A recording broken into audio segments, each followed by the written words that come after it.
Good morning বন্ধুরা, কেমন আছো তোমরা সবাই? আই হোপ ভগবানের কৃপায় সবাই খুব ভালো আছো। আর তোমাদের ভালোবাসায় আমরাও কিন্তু বেশ ভালোই আছি। তো সোনালিস ক্যানভাসে সবাইকে জানাই অনেক অনেক স্বাগত। আমি সোনালি আজকে একটা নতুন ব্লগ নিয়ে চলে এসেছি। স্কিপ না করে পুরো ব্লগটা সবাই দেখো। আশা করছি প্রত্যেক দিনের মতো আজকের ব্লগটাও তোমাদের অনেক ভালো লাগবে। তো আজকের ব্লগটা আমি শুরু করলাম সকাল থেকে। এখন ঘড়ির কাঁটাতে বাজে ওই 8টা মতো। আর ঠিক এই মুহূর্ত থেকে তোমাদেরকে সাথে নিয়ে আমার ব্লগটা স্টার্ট করলাম। আমাদের মেয়েদের জীবনটা বড়ই অদ্ভুত, তাই না বলো?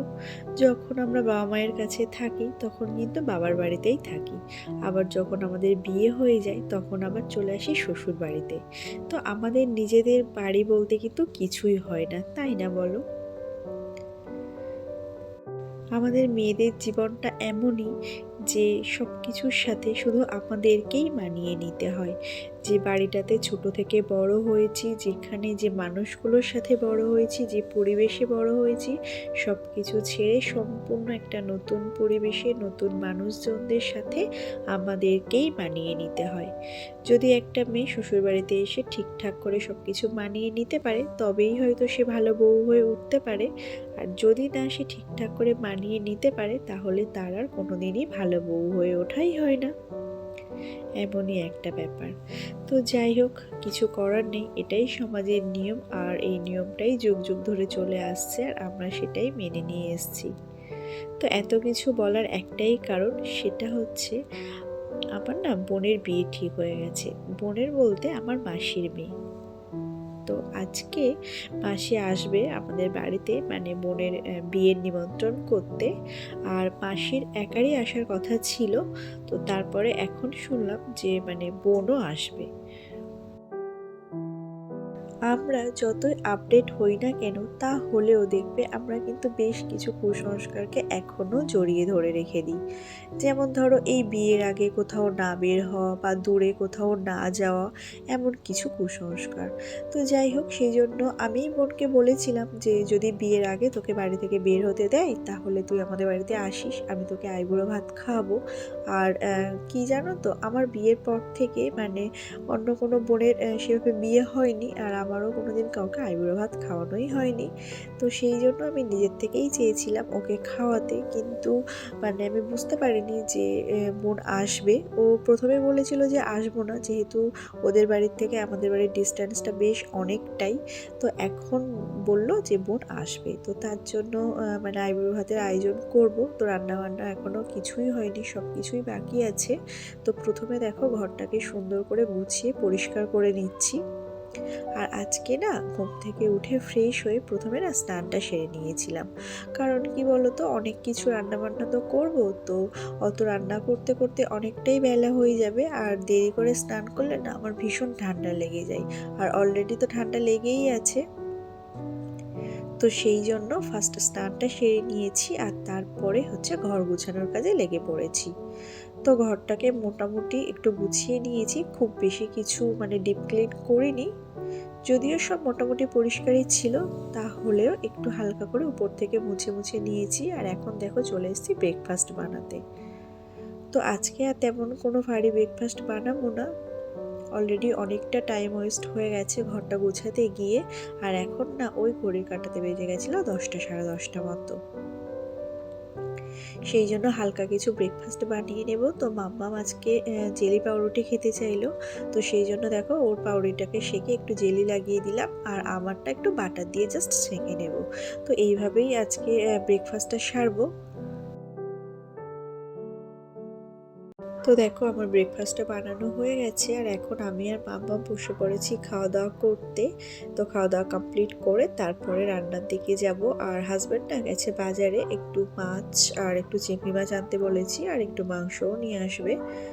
তো যতটা সম্ভব হবে তোমাদের সাথে শেয়ার করব। জানি না আজকে কতটুকু শেয়ার করতে পারবো, বুঝতেই পারছো অনেক কিছু রান্না করতে হবে, আর একটু তো ব্যস্ততা থাকবেই।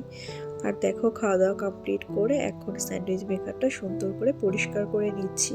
আর আজকে না আর কিচেনে যাইনি, ঘরের মধ্যেই দেখো মানে ব্রেকফাস্টটা বানিয়ে নিয়েছি। আমার মায়েরা না 5 বোন জানো তো। আর আমার 4টে মাসি আর আমার মা। তো আমরা বোনেরা না 8 জন, মানে 4টে মাসির 2টো করে মেয়ে আর একটা মাসির একটা ছেলে। তো 8 বোনের মধ্যে আমাদের 2 বোনের বিয়ে হয়ে গেছে। আমার মা হচ্ছে বড়, আর এটা হচ্ছে আমার মেজো মাসির মেয়ে। তো মেজো মাসির না একটা মেয়ের বিয়ে হয়ে গেছে, আর এটা হচ্ছে ছোট মেয়ে। আর 2টো মাসি আছে, তো তাদের মেয়ের বেশ অনেকটাই ছোট, মানে তাদের বিয়ে হওয়ার এখন অনেকটাই দেরি আছে। তো যাই হোক, খাওয়া দাওয়াটা কমপ্লিট হয়ে গেছে, আর এখন দেখো বাকি একটু কাজ আছে, মানে ঘরটা গোছানো আর একটু বাকি আছে, তো সেই কাজগুলোই করে নিচ্ছি। মানে সেই বলতে পারো যেমন আমরা পরীক্ষার আগেই, মানে সারা বছর যতই পড়াশোনা করি না কেন, পরীক্ষার আগে সমস্ত কিছু প্রশ্নোত্তর একটু না চোখ বুলিয়ে নিলে হয় না। তো ঠিক তেমনই যেন, মানে যতই সারা বছর আমরা ঘর পরিষ্কার করি না কেন, বাড়িতে দেখবে লোকজন আসলে সব কিছু একটু হালকা করে পরিষ্কার পরিচ্ছন্ন না করে নিলে না একদমই ভালো লাগে না। তো বিছানাটা সুন্দর করে তো চেঞ্জ করে নিয়েছি, বেড কভারটা আর ড্রেসিং টেবিল, মাম্মামের ওয়ার্ডরোবটা সব কিছুই সুন্দর করে পরিষ্কার করে নিয়েছি। আর এখন দেখো ঘরটা ভালো করে ঝাড় দিয়ে নিচ্ছি। তো দিদিটা আসতে তো প্রায় 2-2:30 বেজে যাবে। তো আমি এখন আর মুছতে পারবো না, কারণ মুছতে গেলে অনেকটা টাইম লেগে যাবে। তো সুন্দর করে ঝাড় দিয়ে পরিষ্কার করে নেব। আমার মাসি না আমাদের বাড়ি এসেছিল আজ থেকে প্রায় 4 বছর 4.5 বছর আগে। তো আমার সাধের অনুষ্ঠান ছিল, তখন আমার মাসি আমাদের বাড়িতে এসেছিল। আর এই প্রায় 4.5 বছর পর মানে মাসি আসছে আমাদের বাড়িতে। তো তোমাদেরকে আমি আগেও বলেছিলাম যে আমার না কোনো রিলেটিভস আমার বাড়ির আশেপাশে থাকে না, তো সেই জন্য কারোর সাথে সেইভাবে আমার দেখা সাক্ষাৎও হয় না, মানে কেউ আমাদের বাড়িতেও আসে না, আর আমিও সেইভাবে আর কারোর বাড়িতে এখন তো যাওয়ার টাইমই পাই না। তো সেই জন্য সবার সাথে না অনেক পরে পরে দেখা হয়। তো ঘরটা ঝাড় দিয়ে পরিষ্কার করে নিলাম, আর এখন দেখো জলগুলো সব ভরে রেখে দিলাম। আজকে না ওয়েদারটা খুব বেশি গরম নেই জানো তো, বেশ মেঘ মেঘ মতো হয়ে আছে, আর ওয়েদারটা না একটু ঠান্ডা ঠান্ডাই আছে, সেই জন্য জলগুলো আর ফ্রিজে দিলাম না। আর তাছাড়া কি বলতো, ওই ফ্রিজের ঠান্ডা জল খেতে না আমার কিন্তু একদমই ভালো লাগে না। আর যখন হয়তো অতিরিক্ত গরম পড়ে তখন ওই ফ্রিজ থেকে জল বের করে নর্মাল জলের সাথে একটু মিক্সড করে আমি খাই। ডাইরেক্ট কিন্তু ফ্রিজের ঠান্ডা জল খেতে না আমার ভালো লাগে না। তো যাই হোক, জামা কাপড়গুলো গুছিয়ে নিলাম, আর এখন দেখো সবজিগুলো কেটে নিয়েছি, মানে যে সবজিগুলো ভাজা করব সেগুলোই। তো 5 রকম ভাজা করব। তো 5 রকম ভাজার মধ্যে আমি কেটে নিয়েছিলাম কুঁদরি ভাজা, আর এদিকে দেখো উচ্ছে কেটে নিয়েছি, একটু পটল নিয়েছি, আর ভেন্ডি নিয়েছি, আর একটু চিচিঙ্গা ভাজা করব। তো এইগুলোই হচ্ছে ভাজা করে নেব। আর তারপরে হচ্ছে হাজব্যান্ড মাছ নিয়ে এসছে, একটু মাংস নিয়ে এসছে, আর একটু চিংড়ি মাছ নিয়ে এসছে। তো কুমড়ো আলু দিয়ে চিংড়ি মাছটা করব, আর মাছটা একটু ঝাল করে নেব, আর হচ্ছে মাংস করব, চাটনি করব, আর হচ্ছে পাঁপড় ভাজবো। তো মোটামুটি এগুলোই করব। তো এখন দেখো মাছ আর মাংসটাকে সুন্দর করে ধুয়ে নিলাম, আর এদিকে হচ্ছে পাঁপড়টাও ভেজে নিচ্ছি। আমার আজকের এই ব্লগটা যদি তোমাদের ভালো লেগে থাকে তো প্লিজ একটা লাইক দিয়ে দিও, কারণ তোমাদের একটা লাইক আর অনেক ভালো ভালো ভিডিও বানাতে আমাকে অনেক বেশি মোটিভেট করে। আর যারা অলরেডি আমার চ্যানেলটাকে সাবস্ক্রাইব করে দিয়েছো তাদেরকে অসংখ্য ধন্যবাদ। আর যারা এখনও সাবস্ক্রাইব করোনি তারা প্লিজ ঝটপট করে সাবস্ক্রাইব করে দাও আরও নতুন নতুন ভিডিও দেখার জন্য। তো আমার রান্না করতে করতে এখন দেখো মাঝখানে মাম্মামকে স্নানটা করিয়ে দিলাম, কারণ এখন ঘড়ির কাঁটাতে বেজে গেছিলো ওই 12টা মতো। তো সেই জন্য মাম্মামকে স্নানটা করিয়ে দিলাম, আর এখন দেখো মাম্মাম একা একা মাথা আঁচড়িয়ে নিচ্ছে। আর আমার মাসিরাও না অলরেডি চলে এসছে। তো তোমাদের সাথে আর কিছু রান্নাবান্না আমি শেয়ার করতে পারিনি, কারণ মাসিদের সাথে গল্প করতে করতে আর রান্না করতে করতে না কোনো কিছুই আর শেয়ার করা হয়নি। তো চলো তোমাদেরকে একটু দেখিয়ে দিই কী কী রান্না করেছি। তো 5 রকম ভাজা করেছি, চাটনি, কুমড়ো আলু চিংড়ি মাছ, মাছের ঝাল, মাংস, আর একটু পাঁপড় ভেজেছি। আর হাজব্যান্ড না একটু মিষ্টি নিয়ে এসেছিলো আর একটু দই নিয়ে এসেছিলো, ব্যাস এটাই রান্নাবান্না হয়েছে আজকে। আর এখন হচ্ছে বোনকে খেতে দেব, তো সেই জন্য দেখো ওর মানে থালিটা আজকে সাজিয়ে নিচ্ছি। তো আমার বিয়ের 1 বছর পরে আমার একটা মামার মেয়ের বিয়ে হয়েছিল।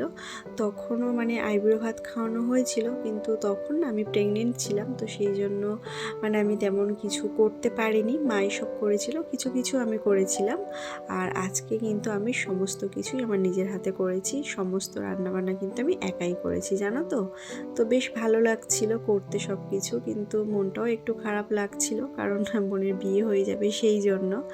আর তোমাদেরকে তো বলেছিলাম যে আমরা যেহেতু 8 বোন, তো সবাই মিলে যখন একসাথে হই আমরা না ভীষণ মজা করি, ভীষণ আনন্দে কাটাই। তো রিসেন্ট মামার বাড়িতেও গেছিলাম দিদা মারা যাওয়ার সময়, তো তখন সবার সাথে দেখা হয়েছিল।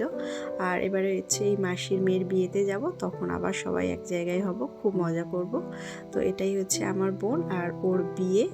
তো ওই ও বারবার বলছিল যে ক্যামেরাটা বন্ধ করতে। তো যাই হোক, এখন হচ্ছে ও খেতে বসে পড়েছে, আর ওর খাওয়াটা কমপ্লিট হলে তারপর হচ্ছে আমরা সবাই মিলে খাওয়া দাওয়া করব।